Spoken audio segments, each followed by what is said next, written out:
Hey everyone, my name is Cody Young, and we're here again for the interactive lab concept. We're on number 6 now, and this one is going to contain hydrogen peroxide, a single noodle. You can get these at any store, really, any grocery store, and then some yeast, good old yeast.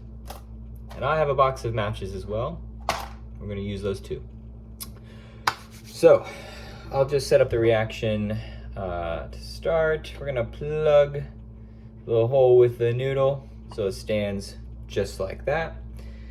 And then we're gonna add the hydrogen peroxide in our glass container, and then we're gonna pour the yeast in, put the lid back on top, and then we're gonna light the noodle here and see what happens. All right.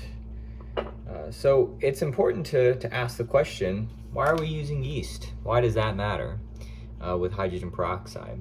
Well, yeast contains an enzyme called catalase, which acts, I should say, as a catalyst. Like catalase. I wonder if there's a connection there. Catalysts speed up reactions.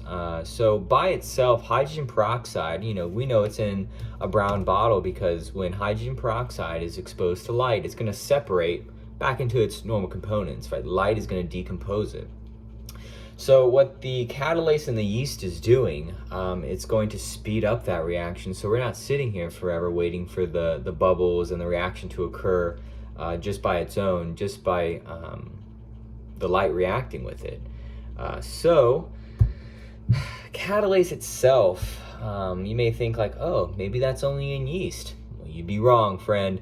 Catalase is in a lot of things. It's in our bodies naturally. We produce it on our own. And it's important to note, why do we produce it? Why is it in our bodies?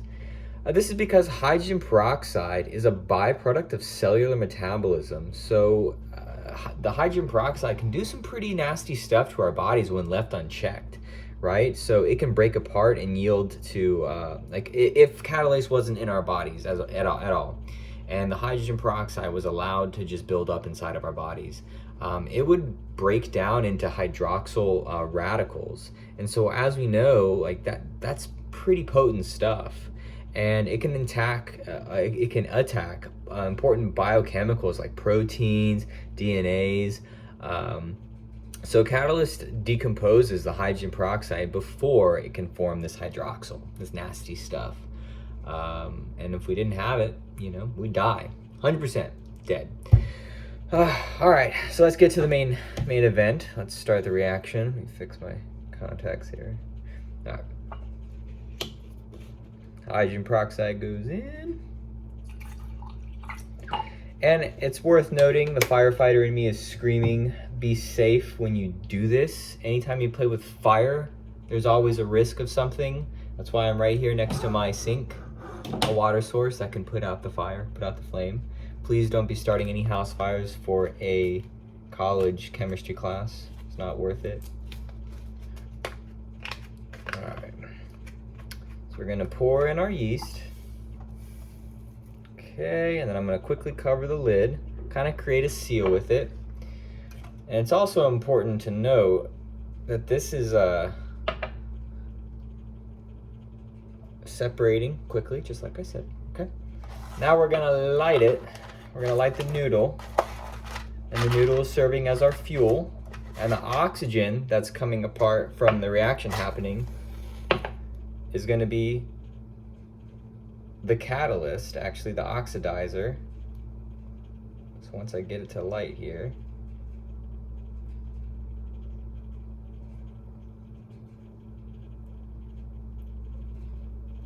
there we go.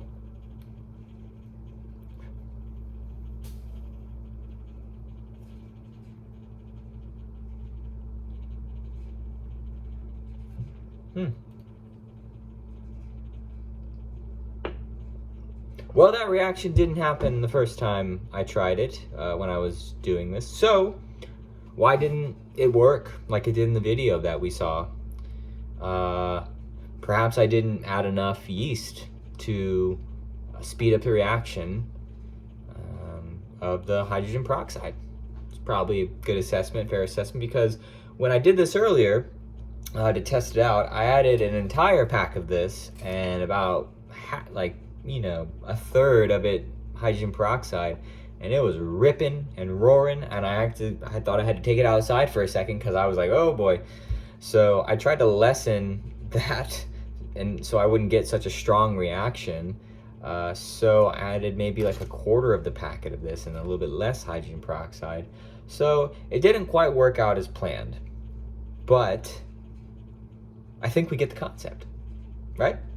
So to sum it all up, yeast contains catalase. Catalase speeds up the reaction of hydrogen peroxide being broken down into its original state, which is oxygen and water, basically.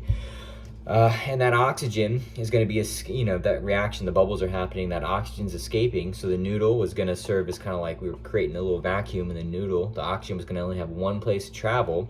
And when we lit the match and we lit the noodle was going to serve as the fuel.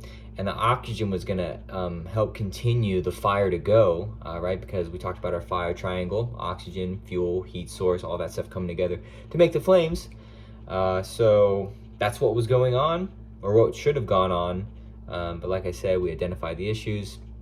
No biggie. So thanks for watching. Appreciate it.